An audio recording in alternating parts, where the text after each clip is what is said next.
Hello, my name is Tom Monahan. I'm the owner of Centrum Force. Today we're going to discuss the 7 elements that include best practices in the standard of rug care. A couple of questions I'd like to pose to get us started here. Are you considering becoming a professional rug washer? Or are you already doing this work at some level and want to improve your service and increase your volume? In either case, there are some serious commitments that you have to make it a reality. Let's talk about some of these. Space, time, financial resources, education. These are all some of the things that you have to commit to. And then when we talk about the 7 elements, you'll see exactly what we're talking about in this regard. So let's talk about these best practices, the standard of rug care, and see how these commitments come into play.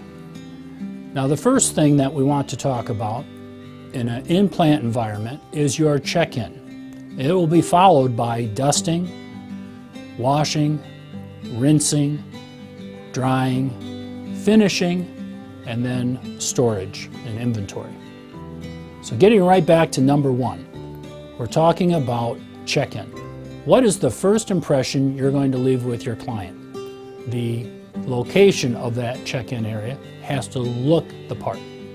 Does it look like a place that they would be happy to leave their $100,000 heirloom rug? Will they feel comfortable with the staff greeting them? Is the staff pleasant? Are they knowledgeable? Does their level of education and experience in rug cleaning enable them to answer customer questions accurately and thoroughly? Do they have a reasonable degree of knowledge of rug identification, rug construction? Do they understand the difference between a stain and a spot? Will that person understand elements of that rug so that when asked questions, can it be repaired? Can that stain come out? Can that spot come out? They'll be able to furnish adequate answers for them. It's important for the person doing the check-in to set expectations, because if expectations are not realized, what would happen is that if you're trying to explain what you couldn't do to the rug after the fact, instead of at the beginning, and being honest with your limitations, it sounds like an excuse at the end. But if you do it at the beginning, it's information shared. So that skill set is so critical, along with all the others that we described, on the part of the person doing the check-in. So a commitment to education of that staff member is critical. Part of that educational skill set would be someone that knows how to take good photographs. The front of the carpet, the back of the carpet, the edge, the corner, any areas that show some concern, so it can be documented for further discussion if the need be. Talking about wear and tear of that rug is important right at that point. Describing something as simple as abrash, which is a variant of color of the yarn, will be very important, because once that rug is cleaned, the difference may be much more dramatic as compared to when the rug was brought in. It's important to document all this, have the skill to communicate clearly, and put it in writing so it can be referred to later. These are all skill sets that need to be committed to on the part of the person checking in the rug. Now let's move on to the second point, and that is dry soil removal. Why is this critical? Because it's been said that up to 70% by weight of soil in a rug is dry soil. Is it not therefore wise to remove the dry soil before you introduce water to make mud in a rug? Obviously, the answer is yes. And so there are various means to remove dry soil from a rug that you want to make a commitment to. And this is where you need space and financial resources, because there are different types of devices that are available for you to remove the dry soil from a rug. And we call that dusting a rug. So explore that, consider that, determine what method is best and appropriate for your circumstance. Let's move on to the third area, and that is washing. Of all the 7 areas that we're talking about today, this is the most essential when it comes to a skill set of education. That operator on the floor, that technician that's washing the rug, must know that rug well. He too, or she too, must have a level of understanding with regard to rug construction, rug content, what it's made out of, what's happened to it, how to remedy the situation, a level of understanding of dye migration, and many more things. How is all that acquired? That's acquired through education. So as an owner of a company, you have to commit to education on a regular basis for that rug washer to be the best that they can be. And we talk about the infrastructure. An allocation of space in your building is so critical. What kind of water supply do you have to keep up with the demand of the volume of rugs that you're doing? And the equipment that you might install to help you save time. What kind of floor drains do you have so that the water can be evacuated? These are all commitments of space in your building, and they relate to financial resources as well. Let's move on to the next step. After the washing is the rinsing. How do you get all those things out of a rug that you've worked so hard during the wash cycle out? Well, copious volumes of water is generally the means to accomplish that. So again, we're thinking about our water supply in the building, but now, how do you rinse a rug? So you may determine, because of your commitment to the industry and your business, that you need a facility that can deliver lots of rug volume at any given time. Therefore, you need equipment that saves time in the rinsing.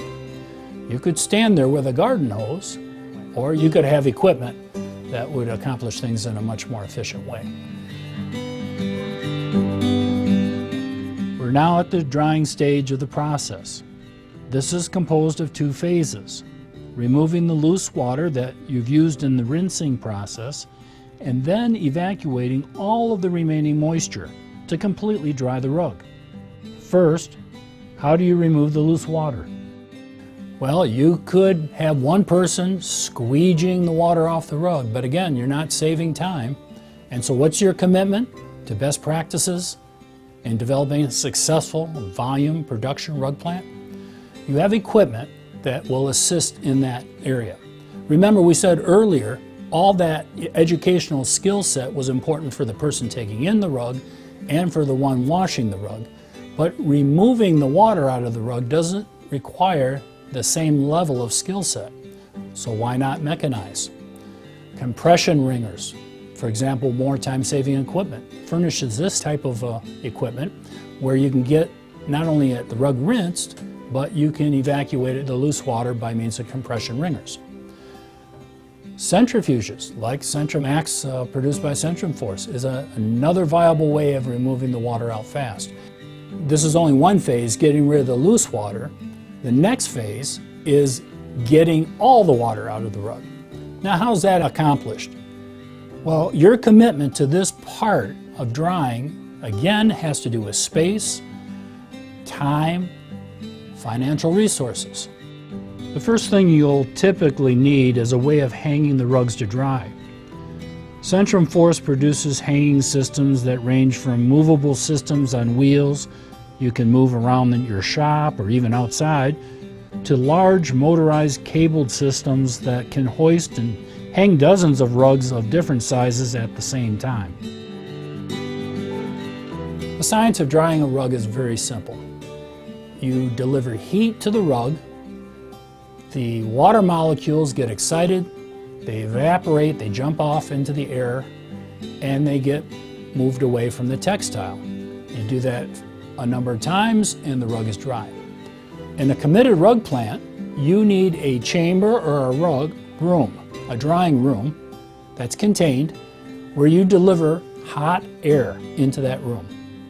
The Cambridge system that Centrum Force collaborated on delivers temperatures in the range from 160 to 175 degrees Fahrenheit into that room.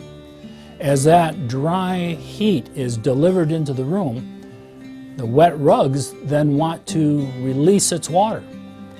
You have disturbing fans in that room that move the air across the face fibers of the rug, move it away so it can continue to evaporate water, and then you have an exhaust fan to take it out of the room. That's the system. Get committed to it. It's no different than your clothes dryer at home.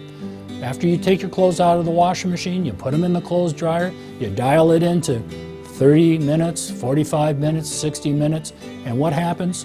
Predictably, you have dry clothes. In a committed circumstance, standard of best care, best practice, predictable drying of rugs occurs by this method. And committed rug washers will implement this system in their operation if they haven't already. Now we move to the point where all the rugs are dry. And we call that the finishing area. The rugs come down off their vertical hanging poles if that's the way you did it, or if you had some flat drying in that same drying chamber. And you look at the rug, you make it look right. You make it look spectacular. You vacuum it, you brush groom it, you do anything it takes to make that rug look great. You might shear it, you might trim it. In fact, what you might do is some post-spotting, because inevitably, from time to time, there will be a wick-up spot, and that's the time to take care of matters. Again, commitment to a space to do that, commitment to time to make it happen, and a commitment to resources so that you have the proper equipment with the personnel to make it happen. And then finally, our seventh point is storing the rug in inventory. When the rugs come in the front door, they're going out the back door and ready to be delivered, but not as timely as they came in the front door necessarily. You might be hanging on to those rugs for a while.